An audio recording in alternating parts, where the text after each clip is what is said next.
മരുതറോഡ് ഗ്രാമപഞ്ചായത്തിലെ പ്രസിഡന്റായി തിരഞ്ഞെടുക്കപ്പെട്ട സൗമ്യ വിനേഷ് എന്ന ഞാൻ നിയമാനുസരണം നടപ്പാക്കിയ ഇന്ത്യൻ ഭരണഘടനയോട് യഥാർത്ഥമായ വിശ്വാസവും കൂറും പുലർത്തുമെന്നും ഇന്ത്യയുടെ പരമാധികാരവും അഖണ്ഡതയും നിലനിർത്തുമെന്നും ഭയാശങ്ക കൂടാതെയും മമതയോ വിദ്വേഷമോ കൂടാതെയും ഞാൻ എൻ്റെ ഔദ്യോഗിക കൃത്യങ്ങൾ യഥാവിധിയായും വിശ്വസ്തയോടും എൻ്റെ പരമാവധി കഴിവ് പ്രയോജനപ്പെടുത്തിയും നിർവഹിക്കുമെന്ന് ഈശ്വരനാമത്തിൽ സത്യപ്രതിജ്ഞ ചെയ്യുന്നു.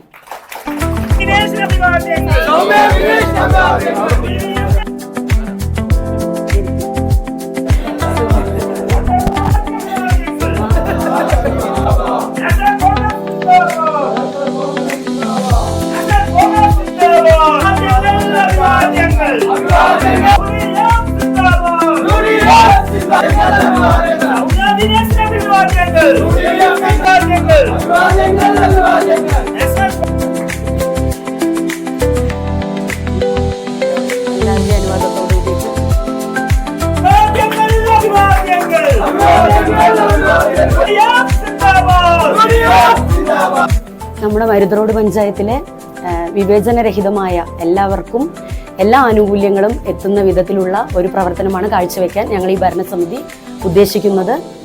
ആർക്കും ഒരു പ്രയാസവും ഇല്ലാത്ത രീതിയിൽ എല്ലാവർക്കും എല്ലാ ആനുകൂല്യങ്ങളും അവരവരുടെ കയ്യിലെത്തുന്ന വിധത്തിലുള്ള ഭരണമാണ് നമ്മൾ കാഴ്ചവെക്കാൻ ഉദ്ദേശിക്കുന്നത്. ബാക്കിയെല്ലാം പറയാം.